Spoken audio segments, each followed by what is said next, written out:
அன்பு நேயர்களே, இறையருள் நமக்கு எப்படி கிடைக்கும்?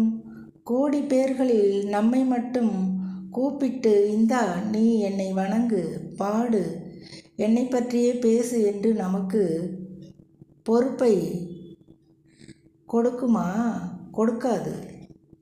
குழந்தை பருவம் முதல் நம் வீடு அதற்கான சூழ்நிலையில் இருக்க வேண்டும். அதை கண்டு கண்டு நம் மனதில் சிறுவயதில் பக்தி வரும், தானாகவே வரும். அது எப்படிப்பட்டதாய் இருக்குமென்றால், கோவிலுக்கு சென்றால் சிறு வயதில் கன்னத்தில் போட்டுக்கொண்டு விழுந்து கும்பிடுவோம், பெரியவர்கள் என்ன செய்கிறார்களோ அப்படி. அதோடு சரி. ஆனால் ஆலயமும் அதிலுள்ள தெய்வமும் நமக்கு பிடித்து போகும். வயது கூட கூட பக்தியும் வளரும். பூவாகி காயாகி கனியாவது போல் பக்தியின் நிலை வரும்போது இறைவன் சமயம் அறிந்து நமக்கு அருளுவான். ஒரு வேலையை ஒருவரிடம் ஒப்படைக்கும்போது ஒழுங்காக செய்பவரை தேர்ந்தெடுக்கிறோமே, அப்படித்தான் நமது நிலையறிந்து நம்மை தேர்ந்தெடுப்பதும். இது நாம் செய்த நல்வினை பயன்களால் இப்பிறவியில் அமைந்துவிடும். பக்தி பெருக பெருக சதா இறைவனது எண்ணத்தில் வாழ்வோம். அப்பொழுதுதான் நமக்கு இவற்றையெல்லாம் அருளுவான். ஆலயத்திற்கு போய் வணங்குகின்றோம். நமக்கு இஷ்ட தெய்வம் என்று உண்டு. அதன் மீது அதீத அன்பு வந்துவிடும். நம் உள்ளிருக்கும் தெய்வத்தை அறியாது ஆலயத்தில் இருக்கும் தெய்வமாகட்டும், சுயம்பாக வளரும் தெய்வமாகட்டும், அதை எந்த நேரமும் பார்த்து கொண்டும் சேவைகள் செய்து கொண்டும் இருக்கவே மனம் விருப்பம் கொள்ளும்.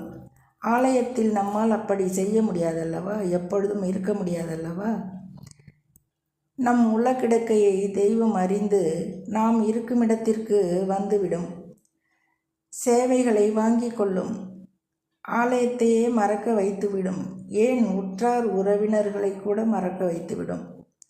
மனமோ வந்த தெய்வத்தை விட்டு வெளியில் எங்கும் செல்ல விரும்பாது. அதன் பெருமைகளை சொல்லவும் பேசவும் ஓர் ஆளாய் நம்மை வைத்துவிடும். இந்த ஊரில் இந்த தெய்வம் இருந்தது, அது தன் பக்தர்களுக்காக இப்படியெல்லாம் செய்தது என்று பிறர் அறிய வேண்டுமல்லவா? அதற்காக இப்படியெல்லாம். இதில் பக்தரின் பெருமை என்ன இருக்கிறது? இறைவனின் பெருமைதான் மேலோங்கி இருக்கிறது. கலிகாலத்திலும் சரி, எந்த காலத்திலும் தெய்வம் இப்படித்தான் இருக்கும் என்பதை சொல்ல ஓர் ஆள் வேண்டும். அதன் பெருமைகளை சொல்பவருக்கு இப்பிறவியில் வாய்த்த பெரும் பேராக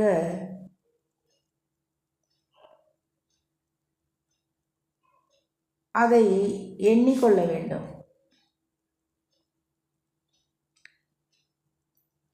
இறை சிந்தனை வருவதற்கும் நாம் புண்ணியம் செய்திருக்க வேண்டும். இறைவனை சீராட்டி பாராட்டி தொழ வேண்டும். ஒரு குழந்தையைப் போல். குழந்தை அன்னத்தை உண்ணும், ஆனால் தெய்வம் உண்பதை நமக்கு காட்டாது. வைத்த அன்னம் அப்படியே இருக்கும். இலையில் வைத்ததை அப்படி தெய்வம் உண்டுவிட்டால் நாமும் சளைக்காமல் விதவிதமாய் வைக்கலாம் என்ற எண்ணம் மேலோங்கி விடுகிறது. ஆனாலும் அன்னத்தை ஏற்றுக்கொள்கிறது, நாம் அறியா வண்ணம். சிலர் சொல்வார்கள், சாமியா சாப்பிடப் போகுது, நாம் தானே சாப்பிடப் போகிறோம் என்று. அறியாமல் சொல்லும் வார்த்தைகள் இவை. இறைவன் உண்பான். இதுவும் தன் பக்தர்களுக்காக பசிதாகம் இல்லாத தெய்வத்தின் பாவனை. பக்தன் மகிழ வேண்டும் என்பதற்காக இந்த பாவனை. நாம் சக மனிதர்களை மகிழ்ச்சியுடன் வைத்திருப்போமே நேயர்களே, இதில் நஷ்டம் ஒன்றுமில்லையே. அடுத்த பதிவில் சந்திப்போம்.